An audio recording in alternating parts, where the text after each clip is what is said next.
इस वीडियो में हम लोग बात करेंगे सीआरपीसी के अध्याय 9 पत्नी, संतान और माता पिता के भरण पोषण के बारे में। सीआरपीसी की धारा 125(1) सीआरपीसी की धारा 125(1) क्या कहती है? कोई भी व्यक्ति जो पर्याप्त साधनों वाला है वह 125 का के अंतर्गत क्या कहा गया है? अपनी पत्नी का जो अपना भरण पोषण करने में असमर्थ है उसे क्या करेगा? उसके भरण पोषण के लिए पर्याप्त धन देगा। किस 125(1) के का में क्या कहा गया? पत्नी यदि पर्याप्त साधनों वाली नहीं है तो वह अपने पति से भरण पोषण मांग सकती है। ठीक, पत्नी शब्द के अंतर्गत पत्नी ने तलाक ले लिया हो या पति ने छोड़ दिया हो, पत्नी ने दूसरा विवाह नहीं किया है, वह पत्नी के अंतर्गत आता है। यहाँ पर यह भी बात क्लियर कर दें कि धारा 125 सीआरपीसी एक धर्मनिरपेक्ष धारा है। चाहे हिंदू हो चाहे मुस्लिम हो, सभी लोग, सभी स्त्रियां इसका फ़ायदा उठा सकती हैं। अब 125(1) के खा में क्या है? अवयस्क, चाहे धर्मज हो या अधर्मज हो संतान, उसके भरण पोषण के लिए भत्ता। क्या बात कही गई? 125(1) के खा में या पी में अवयस्क, धर्मज या अधर्मज संतान। अब अवयस्क है, पता लगा छोटे बच्चे हैं, छोटे बच्चे हैं, उनको भरण पोषण देगा।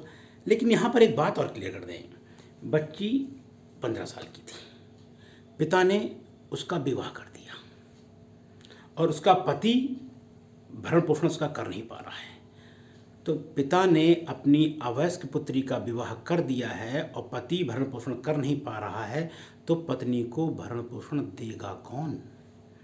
तो ध्यान रखिएगा, यदि पुत्री अवयस्क है और पिता ने विवाह कर दिया है तो पुत्री का पिता ही भरण पोषण देगा, यदि उसका पति पर्याप्त साधनों वाला नहीं है, नहीं कर पा रहा है तो। लेकिन यहाँ पर एक बात और ध्यान रखिएगा, उस पत्नी का जो शादी हो जाती है उसका संरक्षक पति ही होता है। ठीक, 125(1) के खा में था। अब 125(1) के गा में आते हैं। धर्मज और अधर्मज वयस्क संतान, उनका भरण पोषण। अब इसके अंतर्गत विवाहित स्त्री नहीं आती है, वयस्क है, विवाह हो गया है कन्या का, तो उसका पति उसका भरण पोषण करेगा। लेकिन बेटा है, वयस्क है, लेकिन क्या है? अनसाउंड माइंड है, विकृचित है, तो विकलांग है, वह अपना भरण पोषण करने में असमर्थ है, तो पिता उसका भरण पोषण करेगा। 125(1) का घा, माता पिता जिनके पास पर्याप्त साधन नहीं है वह अपने पुत्र से भरण पोषण मांग सकते हैं। ये हो गया आपका 125(1) का घा। यहीं पर एक चीज़ और क्लियर कर दें, पत्नी, वयस्क या अवयस्क संतान ये भरण पोषण मांगेंगे तो कहाँ मांग सकते हैं? पत्नी की 126 में प्रक्रिया दी है, आपको पता ही है। 125 में क्या दिया गया है? भरण पोषण मांगने का तरीका दिया गया है। 126 में प्रक्रिया, 127 में भत्ते में परिवर्तन, भत्ते में परिवर्तन हो गया और भत्ते का भरण पोषण में परिवर्तन 128। अब यहाँ पर क्या है? पत्नी भरण पोषण मांगेगी तो जहाँ पत्नी रह रही है या जहाँ अंतिम बार रही है या जहाँ इस समय निवास कर रही है वही मांगेगी। उदाहरण के तौर पे पत्नी कानपुर में है और पति बेंगलोर में है, तो पत्नी कानपुर में भरण पोषण का दावा कर देगी और पति महोदय बेंगलोर से आएँ और भरण पोषण करें। लेकिन माता पिता हैं, मान लीजिए माता पिता कानपुर में रहते हैं और बेटा बेंगलोर में जॉब करता है, तो माता पिता भरण पोषण कहाँ मांगेंगे? तो माता पिता भरण पोषण कानपुर में नहीं मांगेंगे, वो बेंगलोर में जाके मांगेंगे। ये अंतर है। ठीक, 125(2) में क्या है?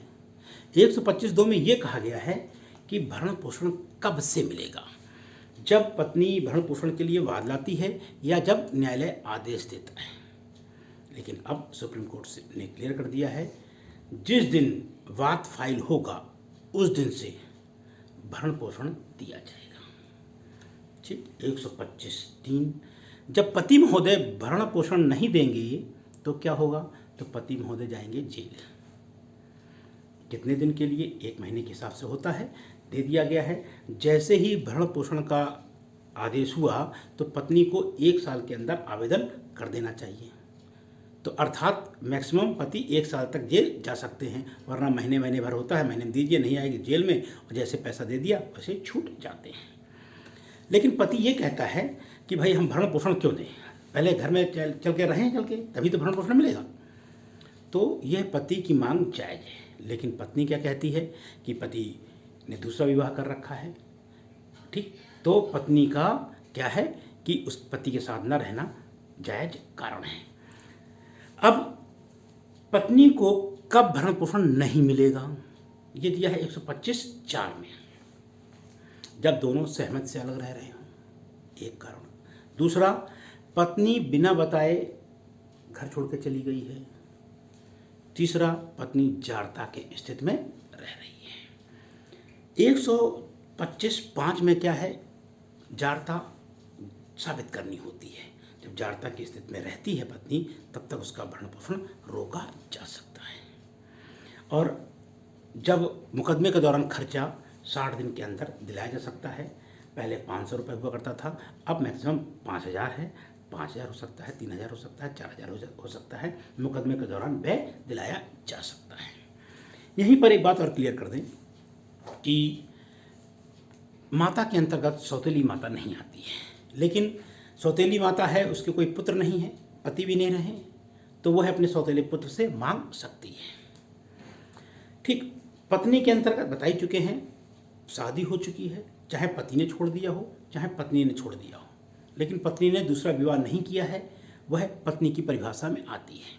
यहाँ में एक अमीना कोया वाला केस है कि शादी हुई उसकी और पता लगा 3रे महीने में उसे पुत्र हुआ, 3रे महीने में पुत्र हो गया।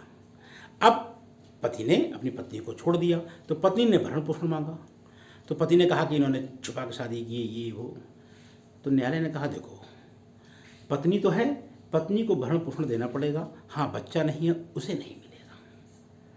ये 125 की थीम है और यह एक धर्मनिरपेक्ष धारा है।